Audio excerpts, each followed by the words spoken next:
Então vamos ler aqui rapidinho um texto que está em Mateus, no capítulo 8. Eu não pedi para projetar esse aqui o Espírito Santo trouxe agora.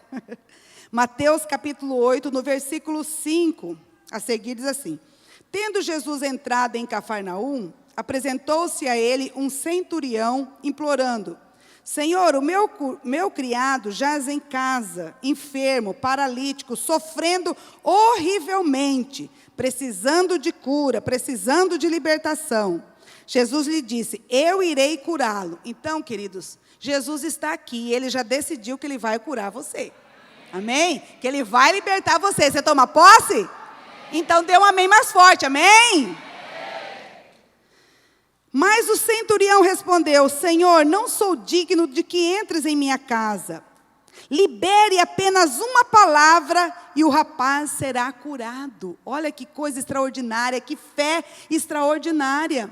Então a fé daquele centurião era assim: se o Senhor liberar uma palavra, eu tenho fé que essa palavra que for liberada vai trazer cura, vai trazer libertação para o meu criado. Então, o que eu quero dizer com isso?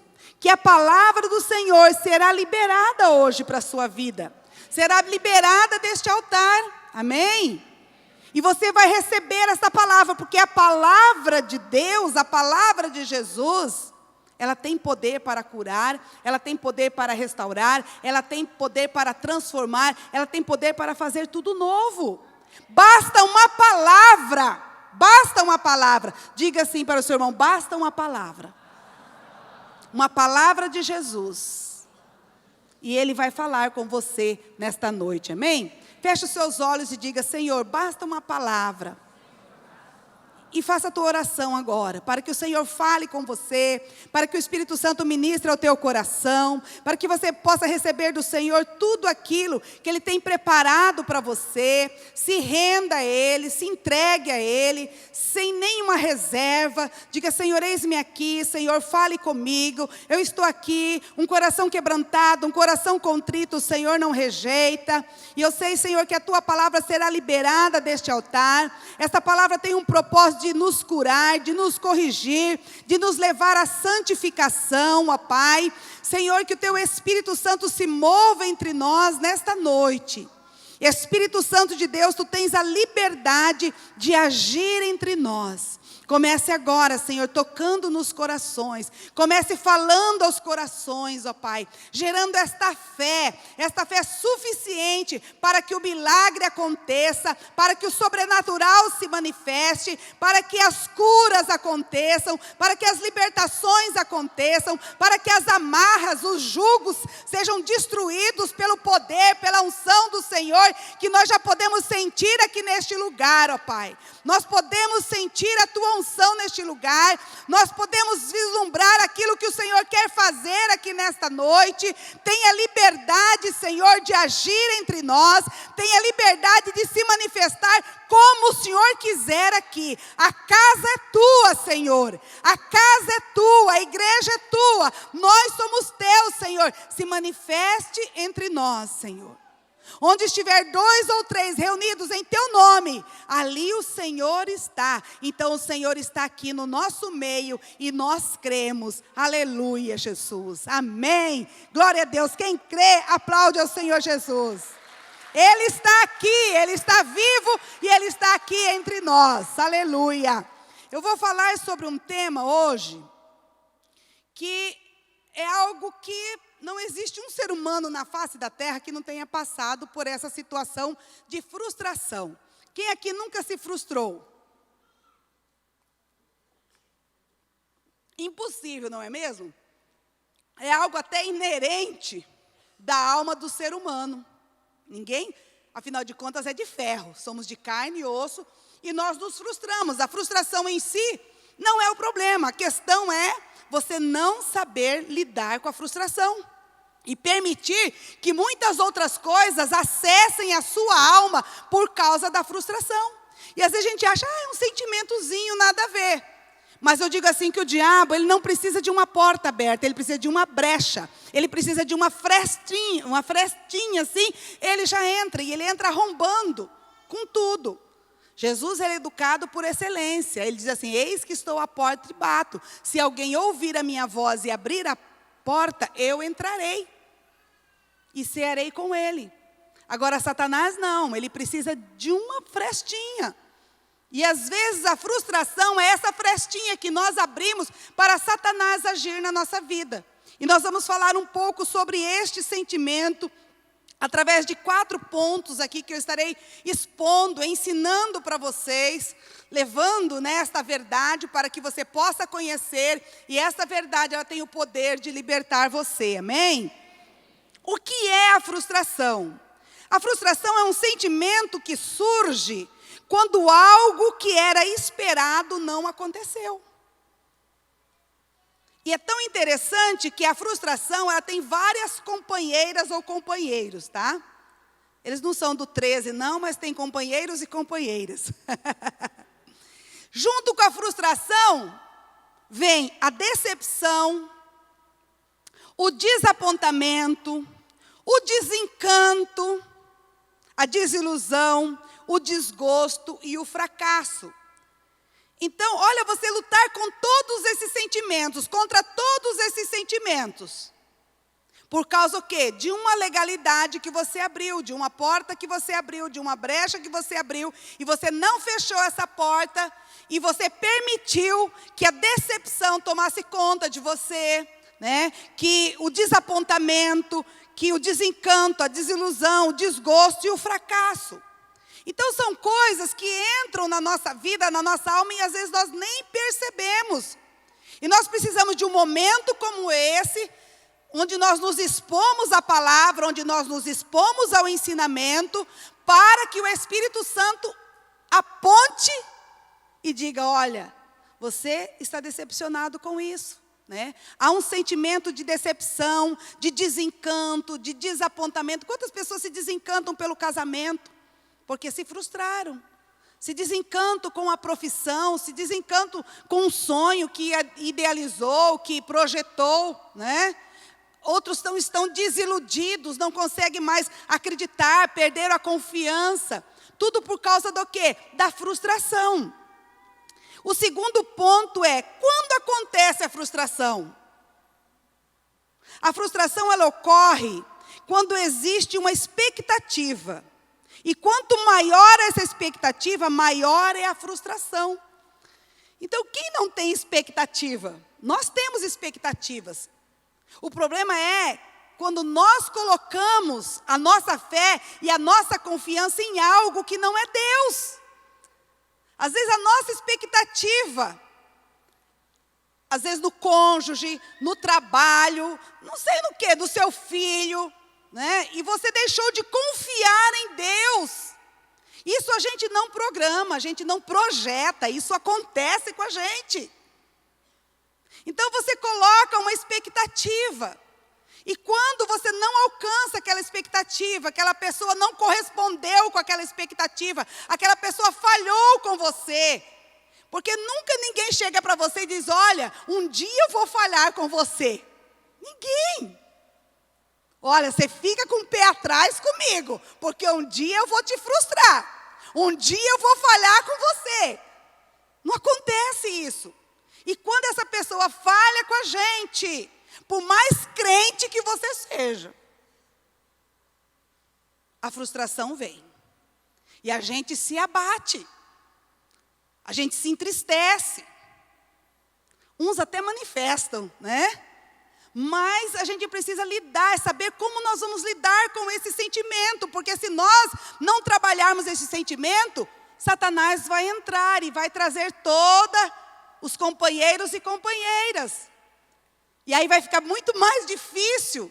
Se é difícil lidar com um sentimento, imagine aí uma meia dúzia de sentimentos. Para não dizer 13, Então, é difícil mesmo. Só Deus na causa.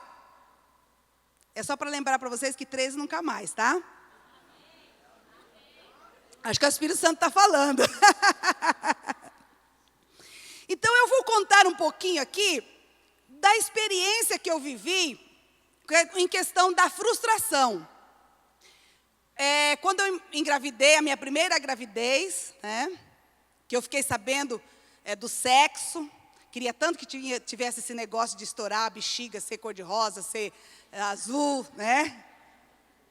Como diz a nossa ministra, azul é de menino, cor-de-rosa é de menina. Então eu queria, mas não teve. Mas teve o ultrassom e revelou o sexo que era uma menina. E aí começaram as expectativas, né? E a minha cunhada tinha ganhado já o bebê dela, era uma menina.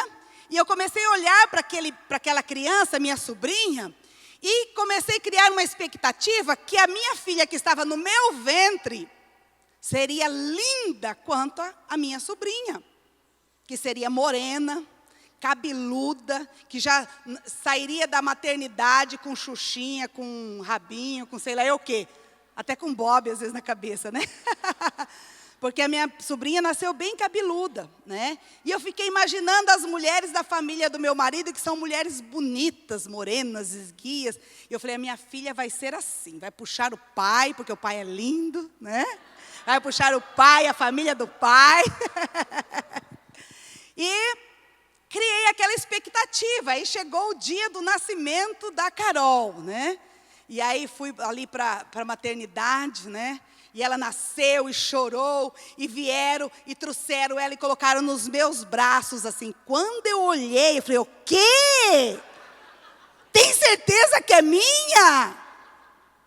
Era branca, transparente, não tinha um fio de cabelo na cabeça, enxergava as veias dela que passava do pé até o alto da cabeça, parecia uma lagartixinha de parede. Cadê o cabelo? Não é morena. Nada contra os brancos, tá? Mas naquela madorna, naquela coisa assim, né? Aí dormi, aí depois veio trazer para mamar. Pronto, eu esqueci daquilo. Esqueci da frustração. E os anos se passaram. Quando a minha filha estava entrando ali para os 7 anos, o nosso relacionamento ficou insustentável. Eu não suportava mais a minha filha. O comportamento dela não era nada daquilo que eu imaginei. Ela só gostava de subir em árvore, só gostava de usar tênis, só gostava de usar aquela leg, camiseta. Falei, meu Deus, cadê a minha princesa? Não tem nada de princesa, né? Colocava meia, desde pequenininha, colocava meia calça. Quando eu vi, ela já tinha arrancado meia calça, estava só de calcinha andando na igreja. Vestido e laço e tudo. Lembrando que o laço tinha que pôr cola para poder colar, porque ela não tinha cabelo, né? Então eu falava assim, meu Deus do céu. E falava sem parar. Eu falava para a minha filha, dá um tempo para a mamãe. Ela ia lá no espelho conversar com ela mesma no espelho. Aí chegou um dia que eu falei, Deus, eu vou ter que tomar providência. Porque não dá. Eu estou rejeitando a minha filha por causa do comportamento dela. E eu fui para a presença do Senhor, né? Falei para o Clodois, meu amor, eu preciso tirar uns dias de oração. Fui para uma chácara de uma amiga, deitei numa rede ali, fiquei clamando, Senhor, o que é que está acontecendo comigo? Eu sinto que eu estou rejeitando a minha filha, de onde vem isso, meu Deus? Senhor, se eu fiz alguma coisa errada, me perdoe. E aí começa aquele processo, né? De libertação, e nada, o Espírito Santo estava quieto, eu já estava em desespero. Mas um coração quebrantado e contrito, o Senhor não rejeita. E de repente, o Espírito Santo me levou lá no momento do nascimento dela. Quando colocaram ela no meu braço, e não era menina moreninha cabeluda, era uma lagartixinha de parede, transparente, né? Sem um cabelo. Ali, aquela frustração, eu fiquei frustrada, né? Ali naquele momento, um espírito maligno de rejeição entrou, se apoderou da vida dela. E o diabo não tem pressa, gente. Aquela frustração eu joguei para debaixo do tapete e levei a vida, né? Mas lá na frente o diabo estava armando um laço por causa da frustração. E ali o espírito de rejeição entrou na vida da minha filha. E com 7 anos nós estávamos distanciadas uma da outra. E ali eu pedi perdão para o Senhor, chamei o Clodoilson, nós oramos, né? Fiz a oração, aceitando ela do jeito que Deus me deu, do jeito que ela veio ao mundo, né? E ali me derramei perante o Senhor. E para resumir, hoje a minha filha é exatamente tudo aquilo que eu sonhei. Amém? Pode aplaudir ao Senhor.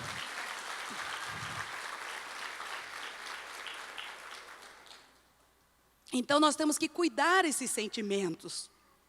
Porque às vezes ele pode armar um laço para a gente lá na frente. E glória a Deus pelo Espírito Santo de Deus, que se você clamar, se você pedir, Ele te mostra, Ele te revela. Ele fala para você onde que está o nozinho, né? O emaranhado da sua vida, que você precisa de conserto. E o que nós sentimos, né? Esse terceiro ponto, o que é que nós sentimos? Qual é a sensação quando nós nos frustramos? É uma sensação de incapacidade diante do desgosto sofrido. Quem sofreu um desgosto terrível, né? Uma frustração terrível, você fica incapaz, você fica paralisado. E fala, eu não acredito que isso está acontecendo comigo. Eu não acredito que essa pessoa teve a capacidade de fazer isso comigo. Eu não acredito. E você fica até meio que em estado de choque, né? Então você fica sem reação, porque a frustração foi tão grande, o desgosto foi tão grande, a decepção foi tão grande, que realmente você fica paralisado. Você leva um tempo para se recompor. Porque você é forte, você levanta, sacode a poeira, né? E quando a gente se decepciona com os discípulos, né? Você faz. Daqui a pouco, ele chuta tudo e ainda sai falando mal de você. Mas é doído, hein? E aí a gente, estou de boa já. Será que está mesmo? Será que não ficou alguma coisinha ali? Né? Então, quando nós sentimos essa incapacidade, que você olha para aquela situação ali, né? E você se depara com um obstáculo difícil de atravessar. Meu Deus do céu, isso aí já foi, né? Já perdi, já era.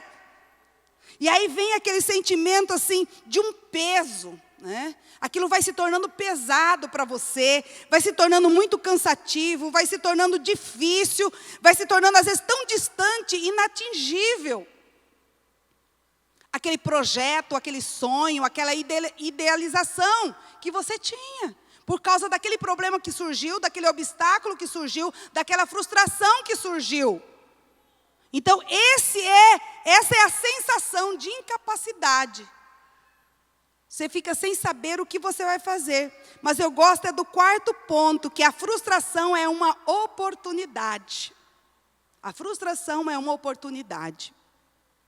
Para quê? Para avaliarmos a nossa trajetória.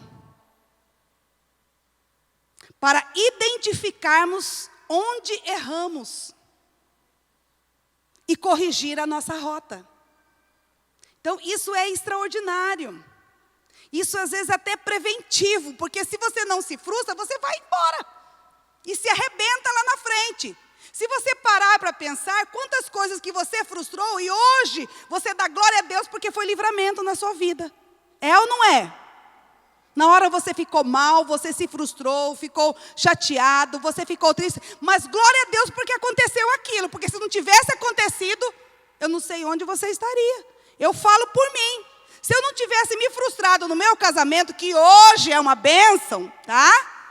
Se eu não tivesse me frustrado, eu não estaria hoje aqui. Porque quando nós nos frustramos um com o outro e com o casamento, nós somos buscar a Deus.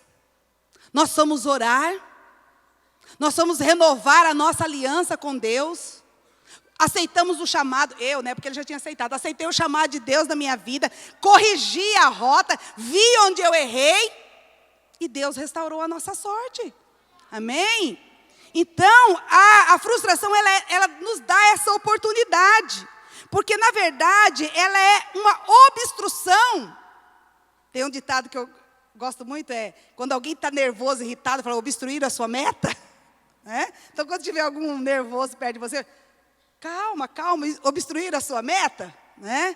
Porque a frustração é esse obstáculo que surge naquilo que você programou, naquilo que você projetou, né? E assim, estava indo tudo bem, mas estava indo tudo bem, pastora, de repente, nós não entendemos na hora, nós não entendemos no momento, mas esse de repente, ele vem de Deus muitas vezes para as nossas vidas. para nos corrigir e nos devolver ao plano original, ao propósito. Porque se não fosse esse de repente, a gente desceria, como diz, ladeira abaixo, morro abaixo. Mas de repente acontece alguma coisa. E nós paramos e analisamos o que é que está acontecendo. Tem um ditado que diz assim, que o mesmo sol que endurece o barro, amolece a cera. Então depende de você. Hora que a frustração chegar, o que você vai fazer? Você vai para os pés do Senhor? Você vai para a presença do Senhor? Vai se render? Ou vai se embrutecer? Ou vai se endurecer? Então às vezes você pensava que estava indo tudo bem. Como a gente é inocente. Como a gente é inocente, né? Quantas coisas eu fui pega de surpresa. Quantas coisas eu fui pega de surpresa.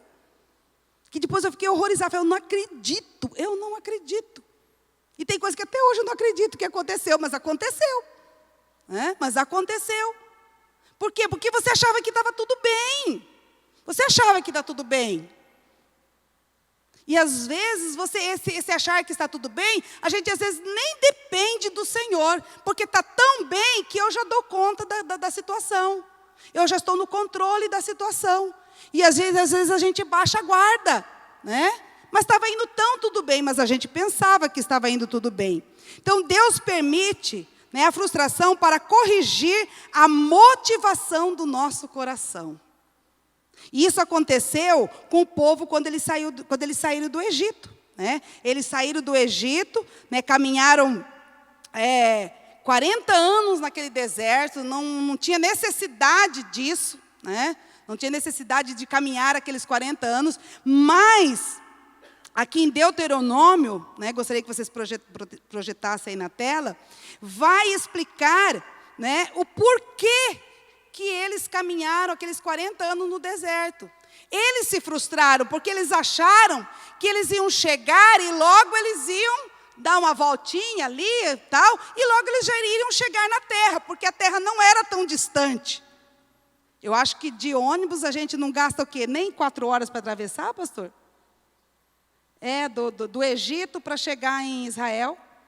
Nada, né? É umas 3 horas, 2 horas e meia, mais ou menos, fazendo turismo, né? Mas se for correndo, vai mais rápido, né? Então está aqui em Deuteronômio, capítulo 8, versículo 2. Traze sempre viva a tua memória a maneira que Jeová, o teu Deus, te conduziu por todo o caminho do deserto, durante esses 40 anos, para te humilhar, te provar, a fim de que exteriorizasse todas as intenções do teu coração, e se estavas decidido a obedecer os seus mandamentos ou não. Olha que coisa extraordinária. Então, a frustração, muitas vezes, né, ela vem realmente para manifestar a motivação do nosso coração. O povo caminhou aqueles 40 anos ali no deserto. Acho que na primeira semana estava tudo muito bem, né? É que nem quando você viaja com turma, né? Ah, vamos para a praia, vou levar o discípulo, vou levar o fulano, vou levar o ciclano. 2, 3 dias está uma benção, daqui a pouco começa a manifestar, né? Dá vontade até de largar tudo e vir embora. Então o povo estava assim, uma semana tudo bem, mas daqui a pouco eles começaram a se frustrar. Poxa vida, não tem ar-condicionado aqui, nesse deserto. Não tem comida, não tem banheiro, não tem pepino, não tem melão, não tem... E se frustraram. Mas Deus permitiu para provar o que estava no coração deles, se eles iriam ou não obedecer a Deus. Então, quando nós passamos por esses momentos na nossa vida, Deus está provando a verdadeira motivação do nosso coração. Quando Paulo dizia assim, nada pode me separar do amor de Deus que há em Cristo Jesus, nem altura, nem profundidade, nem coisa alguma, na terra, no céu, nada pode me separar. Aí quando chega o momento da crise, é que nós vamos ver se realmente essa palavra é verdade na nossa vida, ou só é apenas um discurso vazio. Então, é nesse momento que o nosso coração é provado. quando nós nos frustramos ao ponto de perder o rumo da nossa vida, você vai continuar firme? Vai continuar fiel? Vai esperar no Senhor? Porque tem gente que diz assim: ah, mas eu fiz tudo certo e deu errado. Então agora eu vou fazer errado. Continua fazendo certo. Continua fazendo certo. Isso é a artimanha de Satanás. Ah, eu fiz tudo bonitinho conforme manda o figurino. Eu também fiz. Bonitinho conforme a receita. A hora que eu tirei a receita do bolo, o bolo do forno, ele murchou. E aí? Vou fazer outra receita de novo, certo de novo, vou continuar fazendo certo. Uma hora a graça sobrenatural de Deus vai se manifestar e vai reverter essa situação. Amém? Então isso é o agir de Deus na nossa vida. Isso é permitir o Espírito Santo ir nos libertando da murmuração, da reclamação, de tantas coisas, que no deserto nós somos instigados. Nós somos pressionados para murmurar, para reclamar, para falar um monte de coisa. Mas qual é a verdadeira motivação do teu coração? Quem abriga esse sentimento, né, de frustração no coração, está abrigando um enorme perigo, né? E isso vai gerar outros sentimentos nocivos para a sua vida espiritual. Quando nós olhamos para Asaf, né? E eu quero ler aqui alguns versículos do Salmo 73, que é o Salmo de Asaf, um ministro do altar, um ministro do Senhor, que se frustrou também. E aqui no Salmo 73 ele diz assim: com efeito, Deus é bom para com Israel, para com os de coração limpo. Quanto a mim, porém, quase me resvalaram os pés. Faltou um tiquinho assim, ó, faltou pouquinho, para que se desviassem os meus passos. Pois eu invejava os arrogantes ao ver a prosperidade dos perversos. Para eles não há preocupação, o seu corpo é sadio, é sarado, né? Não partilham das canseiras dos mortais, nem são afligidos como os outros homens. Dai a soberba que cinge como um colar e a violência que envolve como um manto. Os olhos saltam-lhe da gordura, do coração brotam as fantasias. Motejam e falam maliciosamente, da opressão falam com altivez. Contra os céus desandam a sua boca e a sua língua percorre a terra. Por isso o seu povo se volta para eles e os tem por fonte de que beba os largos sorvos. E diz: como sabe Deus? Acaso há conhecimento no Altíssimo? Eis que são estes os ímpios, e sempre tranquilos, e aumentam as suas riquezas. Com efeito, inutilmente conservei puro o coração, e lavei as mãos na inocência. Pois de contínuo sou afligido, e a cada manhã castigado. Se eu pensar em falar tais palavras, já aí teria traído a geração dos teus filhos. Em só refletir, para compreender isso, achei muito pesada a tarefa para mim. Até que, diga comigo, até que Asaf entrou na presença do Senhor. Até que Asaf entrou no santuário de Deus, e aí ele entendeu tudo. Você sabe por que nós não entendemos as coisas? Porque nós não entramos no santuário do Senhor. Nós não chegamos na presença dEle para rasgar o nosso coração e perdoar aquelas pessoas que nos decepcionaram, ou aquela situação que nos decepcionou. Porque o perdão, ela é uma decisão. Muitas vezes você já decidiu perdoar, está certo, ok. Mas a ferida ainda dói, a ferida ainda está aberta. E aí a cura é um processo na nossa vida. Eu falo que o processo da cura é você se expor diante de Deus, no santuário de Deus, chegar lá e dizer: Senhor, está doendo porque aquele canalha, safado, desgraçado, ou aquela fulana fez isso comigo e doeu demais, mas eu estou disposta a perdoar aquele desgraçado. Até você conseguir chamar ele de abençoado, amado, querido, amém? Isso é perdão.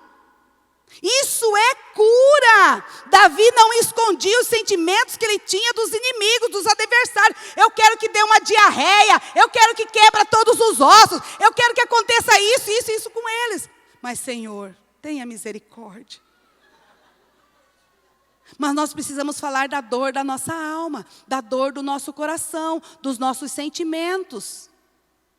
É algo expositivo, você vai expor diante do Senhor, no altar do Senhor, aquilo que te decepcionou, aquilo que te magoou. Não existe outro lugar de cura, não existe um hospital, não existe uma clínica que vai restaurar a tua alma, que vai curar a dor da tua alma, de uma decepção, de uma frustração. Não existe, é só na presença do Senhor. E Asaf foi para este lugar. Há um lugar em Deus, há um lugar em Deus, onde a tristeza, onde todas essas coisas desaparecem. Foi para este lugar que eu fui quando eu não conseguia mais me relacionar com a minha filha. Foi para este lugar, quando eu não conseguia perdoar o Clodoilson. Não tinha perdoado, mas eu queria bater nele ainda. Foi para este lugar que eu me acalmei, porque eu era Juma Marruá, gente. Eu era terrível, terrível, terrível. Mas eu me embrenhava nas matas, gente, para orar. Porque lá eu podia rolar, eu podia gritar, e ninguém ia me chamar de louca. Hoje eu dei uns gritos lá no CETOC. Fui lá orar hoje de manhã. E vou agora à noite também. Porque eu também preciso de libertação. Tem hora que prega uns trem na gente assim, que vou te falar. E parece que quando prega no pastor não quer sair, viu? A oração tem que ser dobrado, né? Então, quando nós vamos para este lugar em Deus, lá nós encontramos a cura, lá nós encontramos resposta. A presença de Deus, ela nos suporta, ela nos dá suporte. Amém? Para passar o que nós tivermos que passar, para enfrentar o que nós tivermos que enfrentar nessa vida. E não ficar tudo feridento, tudo machucado, tudo estraçalhado, tudo rebentado. Isso não é propósito de Deus para as nossas vidas. A noiva de Cristo é a noiva sem ruga, não é sem rúcula, tá? É sem ruga, sem mancha, sem mácula. Isso fala de cura, de libertação, de restauração da nossa alma. O diabo sabe que se ele ferir você, e você não providenciar, não for atrás da cura, ele vai te enfraquecendo. E você é uma peça fundamental nesse quebra-cabeça de Deus. Você não pode faltar. Você é insubstituível para o projeto de Deus. Para o projeto do homem, o homem te descarta, o homem tira, como diz nosso apóstolo. Se Deus te estabeleceu, Deus não tira. Mas se o homem te estabeleceu, Ele tira a hora que quiser. Então, Deus te fez único. Então, Ele precisa de você, firme, forte e corajoso na presença dEle. Amém? Glória a Deus. E aqui, encerrando, eu quero mostrar para vocês o perigo de abrigarmos esse sentimento. Porque a frustração, acompanha comigo esse raciocínio, a frustração, ela vai gerar insatisfação. Foi o que aconteceu. O povo do Egito ficou frustrado, porque eles queriam a terra prometida, não o deserto. E aí eles começaram a ficar insatisfeitos. Não tem carne, não tem pepino, não tem melão, não tem cebola.